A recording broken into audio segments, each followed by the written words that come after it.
the way that women are portrayed within House of the Dragon is that they aren't just used as kind of chess pieces to right those wrongs or to further that narrative.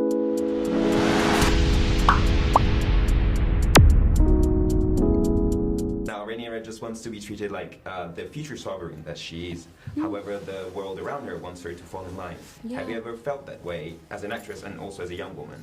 I think it's hard being a young adult and being a young person in general, because I think the way that you perceive yourself and the way that you trust yourself and what you know that you're capable of, it takes time for that to be able to translate to people who are older than you. It's easy to undermine young people, to dismiss young people.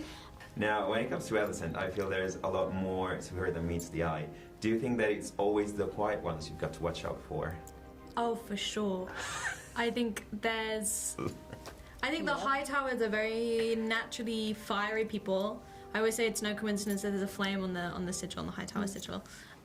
We know Otto is scheming, and I think some of that is in Alicent's blood. You know, it's there. It's just whether she's doing things for herself or an ulterior motive, or whether she's doing it to please people. I journaled as her because there was so much in her head that I needed to get out on paper to try and understand. Now, how does it feel to be a part of which is what is arguably the biggest show of 2022? Now, did the pressure ever catch up with you, and how do you deal with it? Catching up now. All right. Because at the time you're just kind of focusing on each day and doing the best work that you can. But now it's like, are you ready for the pressure? Are you ready? Fans? Are you ready? Are you ready? Are you ready? And it's like, no, I can't really go and take a course on it, can I? I can't like call up my mum and be like, sorry mum, this one time that you developed this, when you potentially could have had world fame. How did you deal with it? No. Who do you call? There's no one to call. There's no one to call. We're just clinging to each other. Clinging to each other. Therapy. Well, I mean, therapy is great. Therapy's great. We love mental health here. Therapy. We love it. We love mental health here. There you We go. love mental health. Look after your brain in the way that you would your body.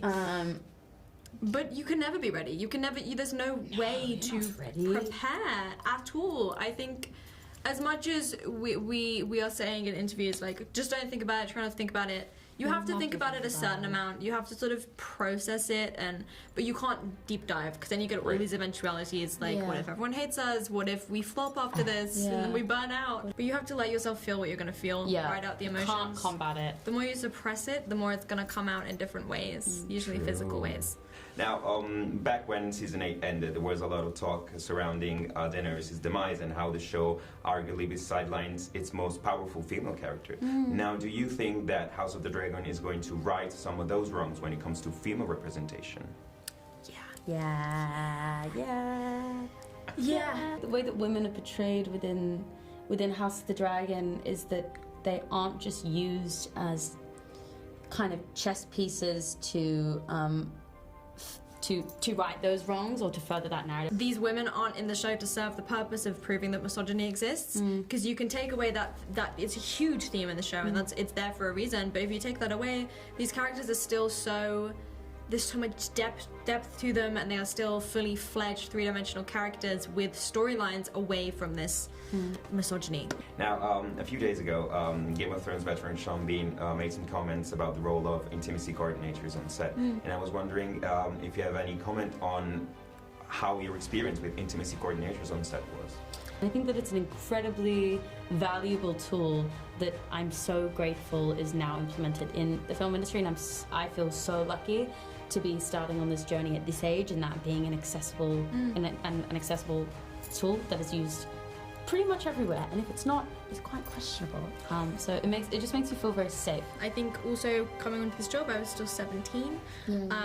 I binge watched the original show, and it scared me. There's a lot of violence on women and violent sex scenes in the original show, and as Millie said, there were open conversations, and it was an open running dialogue that all stemmed from our intimacy coordinator. And as I said, she was there to not just help with the scenes of sexual nature, but any scene with emotional closeness. burden, I guess. I mean, two of the key relationships that my character has are with older men. One is playing her father, and one is a romantic interest. And for me, I was terrified, of which I have neither in real life, and she helped so much.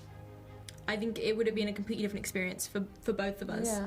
For everyone on that set, if she wasn't there. Now, how many seasons do you envision this show to go on? Do you have an idea? But we haven't even read the whole thing. We They haven't didn't even read the give whole us thing. all the scripts. We don't know what's happening after we're not in it. Yeah. I think this. It's gonna go on for as long as they want it to go on for. Yeah. I think they're not gonna. I don't think they're gonna push the story or anything. No, I think this season is a brilliant setup, and so I hope it continues. I hope so.